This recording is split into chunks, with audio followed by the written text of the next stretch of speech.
Heinz é praticamente um sinônimo do mercado alimentício em todo o mundo. E tudo começou através do sonho de Henry John Heinz, um americano filho de imigrantes que revolucionou a produção de alimentos em todo o mundo e criou um dos molhos mais amados do mundo, o ketchup. Henry Heinz nasceu em 11 de outubro de 1844 na cidade de Birmingham, Pensilvânia, nos Estados Unidos. Seu pai, John Henry Heinz, imigrou aos 19 anos da Alemanha para os Estados Unidos após uma passagem pelo exército. Na América, John Heinz criou uma pequena fábrica de tijolos e anos depois ele se casou com Anna Schmidt, também imigrante alemã. Henry Heinz teve desde cedo uma educação com influência nas raízes alemãs. Além de se comunicar com sua mãe em alemão, ele também aprendeu as técnicas alemãs de como lidar com os alimentos, de modo a pensar principalmente em formas de conservá-los. Uma das técnicas era a preparação de conservas de picles e de rábano ralado, atividades que desde os 9 anos ele transformou em um pequeno negócio. Enquanto o trabalho era comum entre as crianças da época, e principalmente entre os filhos de imigrantes, para ajudar a vida financeira dos pais, Henry já vislumbrava a possibilidade de seguir uma carreira no mundo dos alimentos. Apostando no sucesso do filho, John Heinz concedeu a Henry um terreno com cerca de 3.000 metros quadrados para o cultivo de hortaliças. Em 2 anos, Henry já havia conseguido aumentar a plantação para 12.000 metros quadrados, fruto de sua habilidade como vendedor e produtor de alimentos. Diariamente, o garoto Henry gastava várias horas trabalhando na plantação, praticamente sem descanso ou feriado. Anos depois, a plantação já era fornecedora de vários comerciantes da região de Pittsburgh. Além das verduras e hortaliças in natura, Heinz também vendia rábano ralado em embalagens de vidro. A conserva de rábano era feita seguindo as receitas de sua mãe, e logo se tornou um sucesso na região, tornando o sobrenome Heinz uma referência no mercado de conservas da cidade. Um grande diferencial de Heinz foi entender que o mercado tinha desconfiança acerca dos produtos alimentícios da época. Na maioria dos casos, as conservas de rábano possuíam nabos e até pedaços de madeira misturados para fazer render a matéria-prima dos produtores. Sabendo que o mercado tinha essa restrição, Heinz decidiu vender sua conserva em embalagens transparentes de vidro, para que as pessoas vissem que seu produto era feito somente com rábano e não com outras matérias-primas duvidosas. Essa pequena alteração fez com que rapidamente seu nome ficasse conhecido como sinônimo de qualidade e honestidade. Quando completou os estudos básicos aos 17 anos, Henry já contava com um pequeno negócio estabelecido, com um pequeno grupo de empregados e um bom salário. Por conta desse pequeno sucesso, ele mesmo pagou por seus estudos na Universidade Mercantil Dumfries, uma das principais da região na época. Por lá, ele aprendeu tudo sobre contabilidade e administração de um negócio. Até então, seu pequeno negócio era tocado somente por intuição e exemplos de seu pai. Após sua formação, Heinz começou a trabalhar também com seu pai no negócio de tijolos. Em pouco tempo, Henry transformou o negócio da família e se mostrou mais capacitado do que o próprio pai para gerir o negócio. Aos 20 anos, ele já geria o negócio totalmente, permitindo que seu pai se ausentasse e fosse para a Alemanha visitar alguns parentes. Além disso, Henry conseguiu mudar consideravelmente a vida da família, construindo uma casa confortável para abrigá-los. Em busca de novos ares, aos 25 anos, Henry Heinz deixou a empresa da família e se juntou com o amigo Clarence Noble para criar uma nova empresa, a Heinz & Noble, uma empresa de alimentos que era responsável por fornecer enlatados e produtos pré-embalados para restaurantes e pequenos cafés. O negócio preenchia uma lacuna crescente na época: alimentos que fossem de consumo rápido, fácil e que pudessem ser transportados para qualquer lugar. Na época, 1869, as fábricas viviam um grande boom de trabalhadores, e a maioria deles não tinha tempo para cozinhar suas próprias refeições. Logo, comiam o que fosse mais prático, abrindo espaço para enlatados e pré-embalados. O novo negócio foi um sucesso, e logo Heinz se casou com Sarah Sloan, também filha de imigrantes. Juntos, eles tiveram 5 filhos. A companhia faturava milhares de dólares por ano, algo extraordinário na época. Mas para garantir que esse crescimento fosse contínuo, Heinz precisava pensar em uma forma de produzir cada vez mais alimentos. Porém, na época, os métodos de produção eram bastante limitados, e rapidamente ele atingiu um teto em sua produção.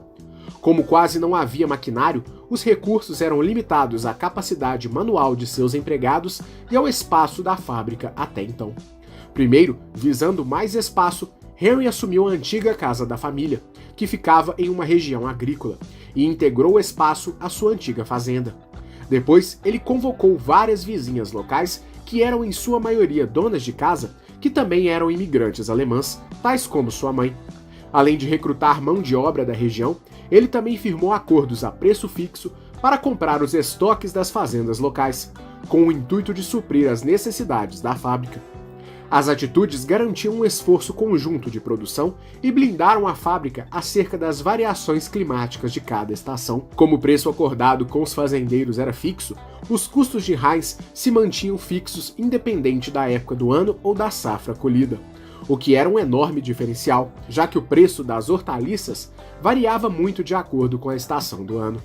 Até mesmo um sistema de logística foi criado com a aquisição de cavalos e carroças equipadas para escoar toda a produção de Heinz. Com todos estes esforços, Heinz verticalizou quase toda a sua produção e controlava quase todas as etapas produtivas de seu produto, exceto a produção de hortaliças, o que se consolidava como uma enorme vantagem perante os concorrentes, já que ele conseguia manter sob seu controle todos os custos da empreitada, assim como conseguia garantir a produção e a entrega de seus produtos.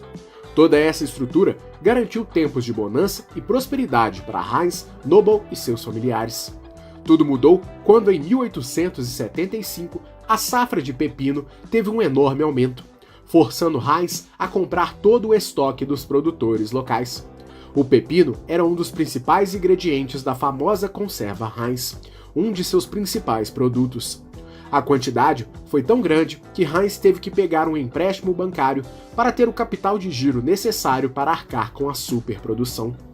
Porém, a superprodução aconteceu ao mesmo tempo em que os Estados Unidos começaram a enfrentar uma forte crise financeira, que resultou na paralisação de todo o sistema bancário, e por consequência, o empréstimo prometido a Heinz não aconteceu. O evento foi catastrófico para Heinz Noble, que não pôde honrar com os compromissos assumidos com os fazendeiros locais.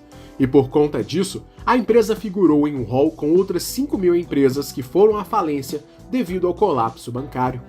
A falência fez com que toda a estrutura montada por Heinz fosse a leilão para o pagamento das dívidas remanescentes. E os nomes de Henry Heinz e Clarence Noble viraram motivo de chacota nos jornais locais. Para completar, Heinz foi preso temporariamente, acusado de fraude financeira por conta da falência da empresa. O evento deixou marcas severas. Clarence Noble decidiu nunca mais ter uma empresa, e Heinz passou o pior momento de sua vida, a ponto de não poder prover quase nada para sua família. Até mesmo sua saúde foi prejudicada, e ele ficou de cama por vários meses. Porém, a generosidade de sua mãe, Anna, foi o grande diferencial para que Henry começasse tudo de novo. Desde quando ele era criança, sua mãe sempre incentivou todas as suas atitudes, mesmo que fossem contra o seu próprio desejo. Anna desejava que o seu filho se tornasse padre, mas ele se encantou pelo empreendedorismo e ela decidiu apoiá-lo incondicionalmente. Por conta disso, ela entregou todas as economias da família para que ele pudesse começar a sua carreira empresarial novamente. Assim, Henry registrou uma nova empresa, a H&J Heinz Food Company, que seria em registro de sua mãe, seu primo Frederick Heinz e seu irmão John. Como na lei ele não estava autorizado a ter uma empresa em seu próprio nome, seus familiares foram os responsáveis legais pelo novo negócio, mas ele estaria 100% no comando da nova empresa. O negócio começou muito pequeno em uma empreitada familiar. Os familiares, além de cederem o nome, também ajudavam na produção dos primeiros produtos. Todos eles nos mesmos moldes das empreitadas anteriores, baseada principalmente em alimentos em conserva e o famoso picles da família Heinz. Enquanto tentava se reerguer, Heinz passou a escrever um diário, chamado por ele de Tempos de Pânico. Nele, Henry compartilhava suas aflições e dificuldades para se reerguer. Em busca de replicar a antiga fórmula de seu sucesso, Heinz identificou que, apesar de seu negócio anterior ter controlado quase todo o processo produtivo, o fato de não ter controle sobre a produção das hortaliças foi o ponto crucial que significou sua falência. Apesar de controlar o preço das hortaliças por força do contrato que celebrou com seus fornecedores, ele não podia controlar a quantidade produzida e era forçado a comprar tudo aquilo que era aproveitado.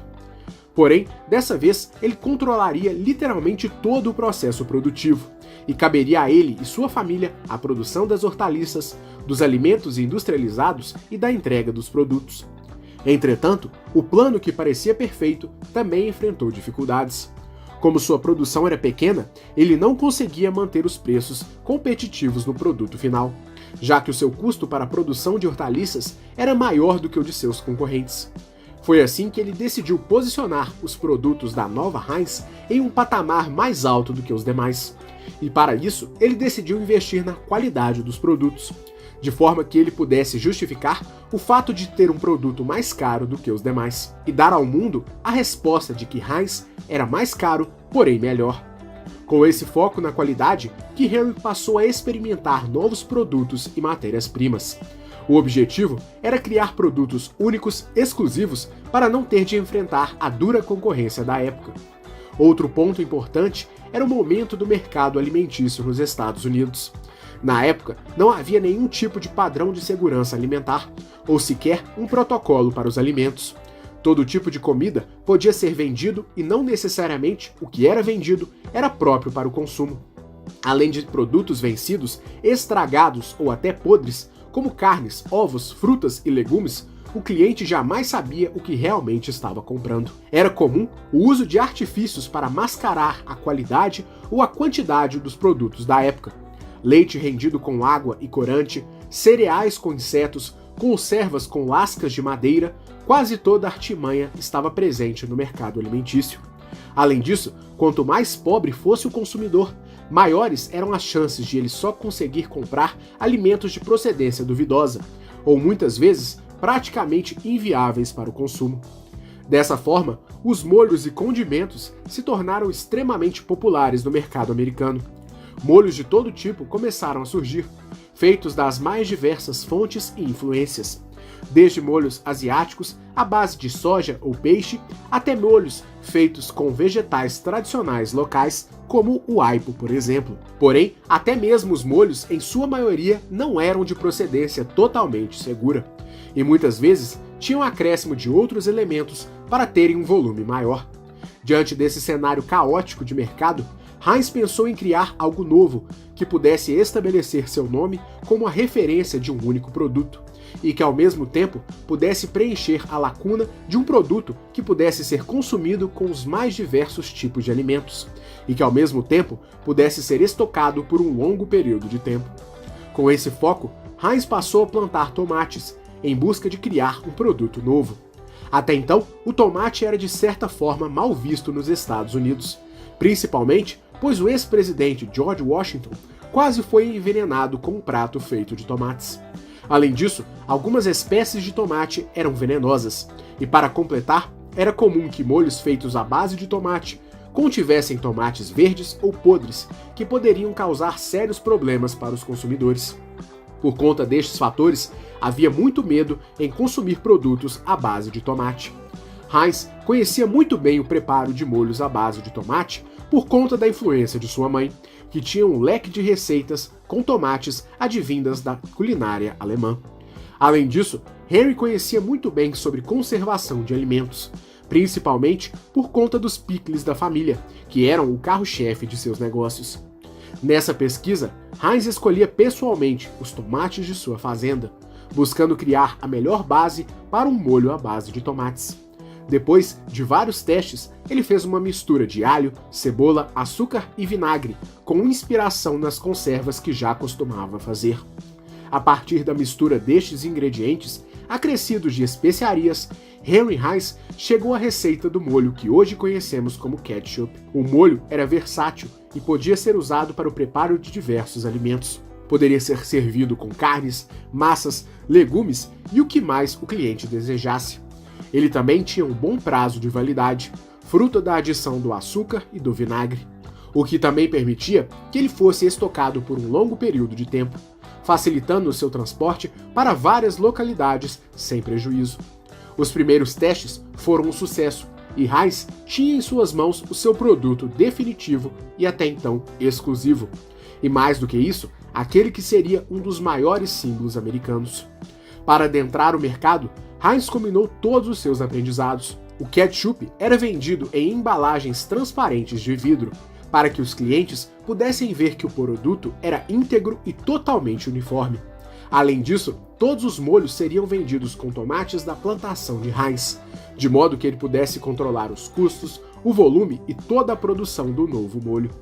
Em pouco tempo, o mercado local adorou a novidade e Henry Heinz voltou para um caminho de grande prosperidade. Anos depois, veio o slogan que tornou o produto ainda mais famoso: os 57 variedades, que está na embalagem do produto até hoje. O número 57 foi escolhido pelo próprio Henry, que o considerava seu número da sorte, a adição de seu próprio número, 5, e do número da sorte de sua esposa, o 7. A ideia veio depois de uma visita a Nova York, em que ele viu uma sapataria que anunciava 21 estilos de sapatos. O mercado de molhos se mostrou extremamente próspero e Heinz deu início a novas experiências e a criação de novos molhos. Em pouco tempo, além do ketchup, a empresa passou a vender molhos à base de pimentas, pimentões, picles e expandiu sua gama de conservas e enlatados, dando origem ao famoso feijão enlatado da marca. O sucesso de Heinz veio em um momento extremamente próspero do país. Enquanto ele prosperava com seu negócio de alimentos, os maiores titãs do empreendedorismo americano estavam criando uma malha ferroviária extremamente interligada, que ligava o país de ponta a ponta. Graças às ferrovias de Cornelius Vanderbilt, Andrew Carnegie, Tom Scott e JP Morgan, os industriais americanos podiam levar seus produtos para todos os cantos dos Estados Unidos, o que impactou a maneira como os americanos consumiam os produtos locais. Essa possibilidade foi capaz de transformar as indústrias locais e fez com que o país adquirisse o status de uma potência mundial. Essa estrutura fez com que Heinz pudesse não só colher os lucros de sua empresa, como também restabelecer seu nome. Além de voltar a figurar como sócio principal da empresa, ele também pagou suas dívidas junto a seus antigos credores, recuperando também sua credibilidade local. Porém, havia mais um desafio na vida de Henry. Com sua produção cada vez maior, suas instalações se tornaram muito pequenas para atender a demanda dos clientes, e o forçou a tomar mais um grande risco em sua carreira: colocar todas as economias na construção de uma planta industrial. Mesmo contra o ceticismo de familiares e amigos, Heinz colocou todo o seu caixa na construção de 7 prédios que abrigariam sua nova fábrica, capaz de produzir quantidades nunca antes vistas no ramo alimentício. Além do custo de todas as edificações, Heinz decidiu apostar em uma série de inovações tecnológicas que mudariam para sempre a produção industrial em todo o mundo. Primeiro, ele decidiu apostar na energia elétrica de George Westinghouse. A energia elétrica, produzida com base nos sistemas elaborados por Nikola Tesla, era algo totalmente novo e que ainda assustava muito as pessoas. Ao mesmo tempo em que proporcionava admiração, a energia de Westinghouse sofria com os constantes ataques de Thomas Edison, e o empreendimento do magnata da energia ainda era de resultado incerto. Para muitos, a energia elétrica ainda era perigosa, e apostar que ela seria um artifício para a indústria podia ser um grande risco. Mesmo assim, Henry Heinz decidiu ir contra o senso comum e instalou a estrutura de eletricidade para receber a energia da Westinghouse. Inicialmente, a energia iria substituir as máquinas movidas a carvão. Porém, a ideia de Heinz era muito mais elaborada. Com o auxílio da eletricidade, Heinz criou um sistema chamado de fluxo contínuo de produção. Através deste sistema, os funcionários da fábrica poderiam produzir os produtos de maneira organizada, dinamizada e, o mais importante, de maneira mais rápida e barata. Toda essa inovação ocorria através das esteiras de produção criadas por Heinz, que permitiam que a ideia se tornasse realidade. Assim, surgiu o conceito de esteira de produção, algo que foi capaz de revolucionar a produção industrial em todo o mundo. Anos mais tarde, Henry Ford aperfeiçoou as ideias de Heinz e deu início à produção em escala através do método que ficou conhecido como Fordismo. Ainda assim, a criação da essência desse método é do sistema de fluxo contínuo de Heinz. Com esse novo advento, Heinz conseguiu elevar a produção da empresa a níveis nunca antes vistos, e o sucesso da companhia o fazia um dos homens mais ricos do mundo. Em pouco tempo, a Heinz Food Corporation já crescia mais do que a Carnegie Steel Company, a empresa do magnata Andrew Carnegie, um dos homens mais ricos do mundo na época. Em valores atualizados, o faturamento anual de Heinz era em torno de $500 milhão. Por falar em Carnegie, uma enorme greve que ocorreu na Carnegie Steel Company fez com que os trabalhadores da empresa entrassem em conflito com a polícia e tropas militares, que foram solicitadas para conter o evento. A greve evoluiu para um motim armado, e várias pessoas foram feridas e algumas até perderam a vida. Horrorizado com o ocorrido, Heinz decidiu investir ainda mais na qualidade de trabalho de seus funcionários. Além de melhorar o ambiente, reduzir as horas de trabalho e criar uma constante automação dos processos produtivos, ele também fez melhorias no ambiente de trabalho, que na maioria das empresas era quente, insalubre e muitas vezes até perigoso. Além de melhorar as condições em sua fábrica, Heinz também criou um sistema de serviço médico para os trabalhadores e uma série de benefícios para que as condições gerais fossem mais benéficas para os colaboradores. Além de benefícios diretos, ele também criou uma área de convivência, com biblioteca, academias, sala para concertos gratuitos, sala de palestras, refeitórios, entre outras estruturas, raras ou até exclusivas para a época. Apesar de ser considerado delicado com seus funcionários, Henry Heinz era extremamente exigente quando o assunto era o desempenho. Enquanto a fábrica abrigava vários parentes, amigos e familiares, Heinz jamais deixou que o sentimento prejudicasse seu julgamento, ou os critérios de admissão e demissão da empresa. Até mesmo seu irmão John foi despedido da empresa por conta dos constantes atrasos e da baixa produtividade. Os produtos também eram motivo de padrões sanitários elevados. Na época, nenhuma empresa americana tinha padrões de higiene e saneamento tão elevados como a Heinz.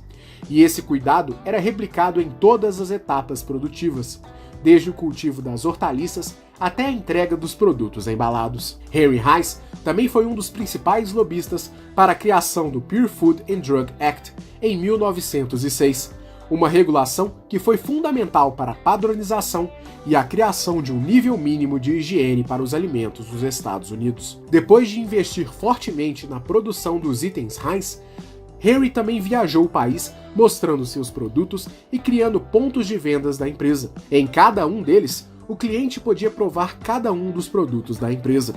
Além desta peregrinação, a empresa também promoveu uma série de anúncios, sendo uma das pioneiras no ramo da publicidade nos Estados Unidos. A marca também foi pioneira no quesito exportação. Primeiro, a empresa ganhou os lares da Inglaterra, e depois a Alemanha e outros países europeus. A Alemanha, inclusive, foi um ponto que ganhou a atenção especial de Heinz, que tinha afeto pelo país de seus antepassados. Outro motivo que o levava à Europa constantemente eram os exames de saúde de sua esposa, que se queixava frequentemente de fortes dores no peito. Infelizmente, após várias visitas e consultas com médicos europeus, o casal Heinz retornou aos Estados Unidos, e Sarah Heinz faleceu aos 51 anos de idade. Após o falecimento da esposa, Henry criou a Casa Sarah Heinz, um centro de apoio a jovens e crianças que existe até hoje. Ele nunca mais se casou. Desde então, ele visitava a Alemanha apenas para passar férias até o ano de 1914, quando eclodiu a Primeira Guerra Mundial. E ele, como cidadão americano, teve de fugir do país bávaro para conseguir voltar para sua casa. Após a fuga, ele nunca mais retornou para a Alemanha. Em solo americano, Heinz trabalhou fortemente junto com o governo americano para produzir comidas para os militares durante a guerra, considerado um dos fatores mais importantes para o exército americano naquele tempo. Ele continuou trabalhando firme até os 74 anos de idade, quando em 14 de maio de 1919 ele faleceu de pneumonia. Em vida, Heinz afirmou que sua vida empresarial se pautou pelo mantra: "Como não me tornei padre, tenho que encontrar outra maneira de fazer algum bem à humanidade." Seu filho Howard assumiu seu lugar nos negócios, e a Heinz foi sendo passada de geração em geração desde então, se fortalecendo principalmente com uma expansão imensa em mercados do mundo todo, e até mesmo no Brasil, em que a marca está presente principalmente com seu famoso ketchup. Hoje, a empresa é um dos maiores conglomerados alimentícios do mundo. Em 2012, a família Heinz vendeu a maioria das ações da empresa para um grupo formado pela Berkshire Hathaway, de Warren Buffett, e o 3G Capital, de Jorge Paulo Lemann, Marcel Telles e Beto Sicupira. Em 2015, a Heinz se fundiu a outra gigante do mercado, a Kraft Foods. Atualmente, a Kraft Heinz é uma gigante dos alimentos. Por conta de todos estes feitos, Henry Heinz é mais um empreendedor que faz parte de nossa série Gigantes. E esse vídeo foi um pedido de nossos inscritos William Matos, Luiz Fernando TVNet, José Carlos Moraes e Luan Ítalo. E este é mais um conteúdo gratuito que você encontra em nosso canal. Para continuar recebendo o nosso conteúdo gratuito, se inscreva em nosso canal e acione o sininho das notificações para receber as nossas atualizações. Esperamos que você tenha gostado, um grande abraço e até a próxima!